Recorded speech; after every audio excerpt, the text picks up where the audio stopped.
Hai, balik lagi bareng gue Iza dalam segmen seputar inspirasi bersama Absel. Nah, akhir-akhir ini kan kita akan lihat nih ya, ada beberapa film nih yang lagi hot banget ya, istilahnya yang lagi rame banget dibicarain di Indo. Nah, filmnya apa? Itu film Kukira Kau Rumah, yang itu. Nah, film ini tuh ngebahas tentang salah satunya kondisi si tokoh utamanya yang ngalamin bipolar gitu.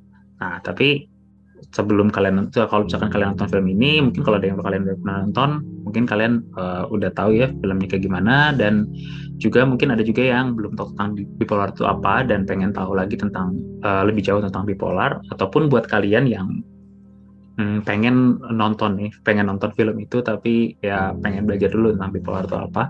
Nah, makanya kali ini kita bakal ngebahas tentang bipolar. Oke, yang pertama ya, kalau misalkan ini sebenarnya kalau misalkan kita ngomong bipolar, kalian harus tahu dulu bipolar itu apa.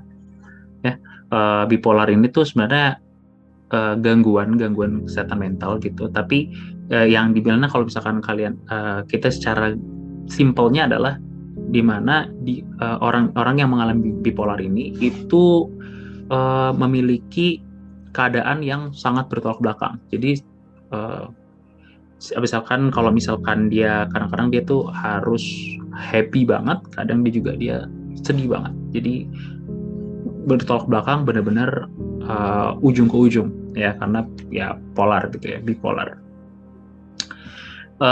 Terus kemudian, nah sebenarnya untuk kemudian kita sekarang ngebahas tentang gejalanya. Gejala gangguan bipolar itu apa aja? Nah, sebenarnya bipolar itu ada dua fase ya dalam gejalanya, yaitu yang pertama fase mania atau yang kita sebut dengan fase naik, dan juga ada fase depresi atau turun. Nah pada periode mania itu si pengidap bipolar ini bakal sangat terlihat sangat bersemangat gitu, sangat energik, terus kemudian dia juga pokoknya intinya happy banget gitu, kayak terlalu di atas banget gitu, happy, semangat terus gitu. Sedangkan nih, tapi pas lagi periode depresi gitu, pengidap bipolarnya akan terlihat sedih, lesu, pokoknya hilang minat deh, pokoknya nggak mau ngelakuin apa-apa, kayak ngerasa udah di bawah masa males aja ngerasa gitu. Terus kemudian tapi berdasarkan perputaran nih dari episode suasana hati ini gitu, jadi dari yang happy banget sama yang sedih banget ini, ada juga yang mengalami keadaan normal nih, jadi kayak ya nggak ngerasa happy banget, nggak ngerasa sedih banget, jadi dalam keadaan normal gitu ya. Nah, tapi ada juga yang mengalami perputaran episode dari fase mania dan depresi ini yang cepet banget, yang kita sebut sebagai rapid cycling gitu. Jadi dia nggak ada periode normal. Istilahnya kalau gue sedih banget, gue happy banget gitu. Nggak ada di tengah-tengah. Nah, dan ini juga salah satunya yang paling ini ya, yang salah satunya lagi itu adalah yang mengalami duanya. Jadi periode mania dan depresinya itu berbarengan gitu. Jadi saat lagi, contohnya itu pas lagi misalkan pengidapnya itu lagi ngerasa semangat banget, energik, tapi dia juga lagi sedih banget gitu.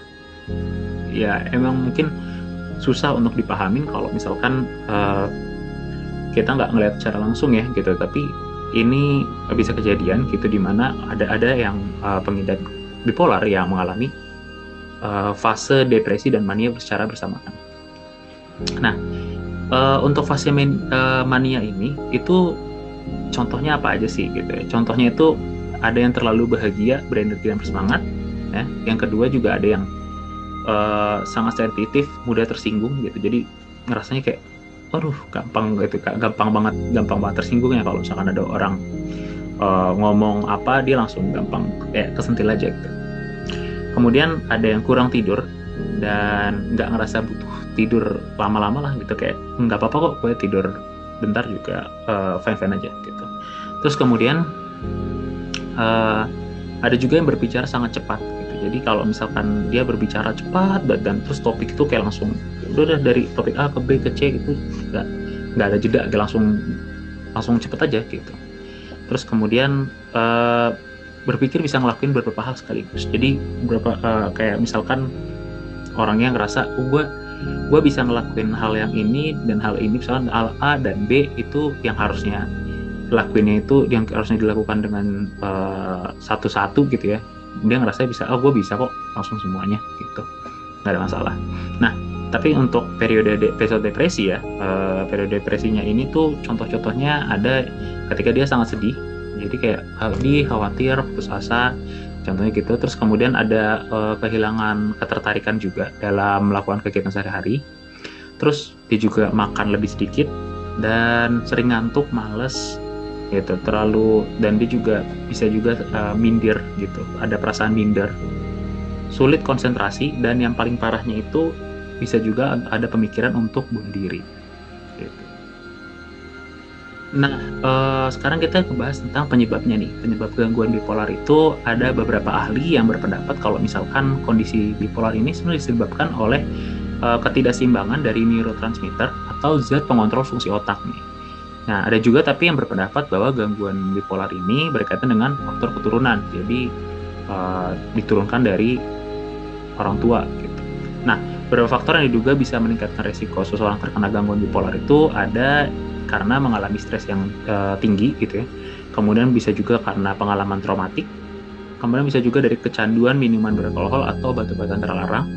Dan yang terakhir bisa juga karena riwayat keluarga dekat gitu. Jadi misalkan kita punya kakek ataupun ya mungkin orang tua yang mengalami bipolar, nah itu juga kemungkinan ada penyebabnya, jadi kita juga bisa kena gitu.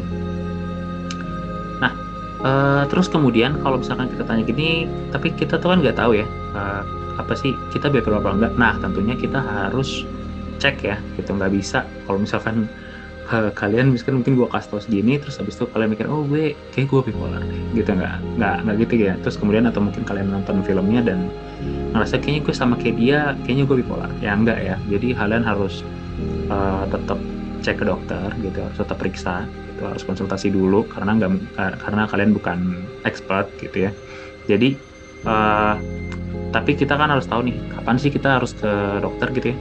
Nah, jadi kalau misalkan kita dilihat itu sebenarnya kalau misalkan orang bipolar ini tuh walaupun kita tuh walaupun pengidapnya itu mengalami suasana ekstrim nih, yang kadang happy kadang sedih, tapi kadang-kadang pengidapnya sendiri juga nggak nyadar gitu kalau misalkan mereka mengalami gangguan bipolar gitu. Dan mereka juga nggak nyadar kalau misalkan perubahan hati mereka itu juga bisa ngegangguin orang-orang di sekitar mereka lah gitu. Makanya kalian ini kalau kalian harus segera ke dokter nih ya kalau misalkan kalian tuh nemuin tanda-tanda kayak gini nih. Kalau misalkan yang pertama itu memunculkan gejala periode mood yang terjadi dalam jangka panjang. Jadi ada kalian happy sedih itu dalam jangka panjang, terus kemudian kalian memiliki pemikiran untuk bunuh diri ya, terus kemudian merasa agresif dan konfrontasional gitu ya. Kalau misalkan kalian merasa oh gue nggak suka banget hidup gitu, terus kemudian ada juga yang kesulitan tidur dalam beberapa hari, itu kalian harus coba cek ke dokter gitu kalau misalkan dari kalian mengalami gejala-gejala yang tadi gue sebutin gitu. Tapi hal ini juga perlu kalian lakukan gitu kalau misalkan kalian melihat ini dari orang-orang sekitar kalian ataupun misalkan dari kalian punya pasangan gitu ya. Itu kalian juga bisa konsultasi ke dokter mengenai kondisi pasangan kalian ini gitu. Nah, untuk pengobatan bipolar itu sebenarnya ngapain sih gitu ya. Nah, tujuan pengobatan bipolar itu sebenarnya untuk menurunkan frekuensinya lah. Jadi kayak untuk nurunin yang tadinya si pengidapnya mungkin happy sedih.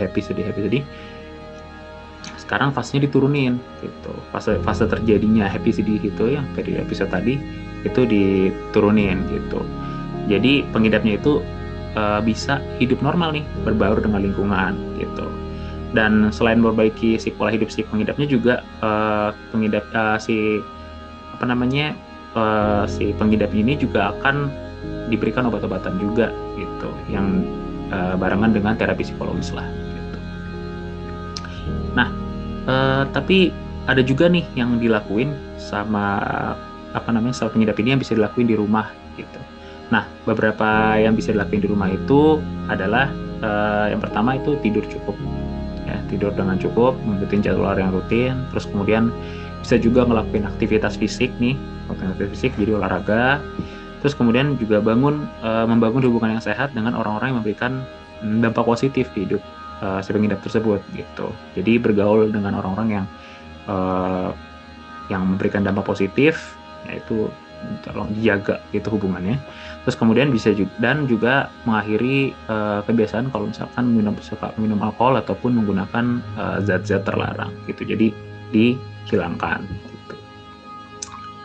Oke, kalau misalkan kalian udah tahu nih kan, sekarang udah tahu lah ya, sekarang bipolar itu apa gitu. Jadi kalau misalkan kalian ada orang yang ngebahas tentang bipolar, kalian setidaknya udah punya informasi nih apa sih bipolar gitu. Dan juga kalau tadi yang gue bilang sebelumnya, kalau misalkan kalian ngalamin gejala-gejala yang gue kemarin, yang barusan gue yang gejala yang gue barusan gue bilang gitu ya, kalian bisa cek ke dokter gitu, ataupun kalau kalian lihat dari orang-orang sekitar kalian, itu juga kalian bisa cek ke dokter gitu.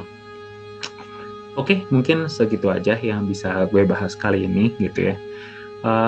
Kalau misalkan kalian ngerasa ilmu ini bermanfaat, tolong di-share. Dan kalau kalian punya pertanyaan, kalian bisa komen di bawah. Dan kalau misalkan kalian suka dengan konten ini, like kontennya. Dan kalau misalkan nggak suka, di-like juga nggak apa-apa. Dan kalau misalkan kalian pengen lihat episode-episode terus dari Sebuah Inspirasi, kalian bisa subscribe dan klik loncengnya. Oke, sampai jumpa di Sebuah Inspirasi berikutnya. Dadah!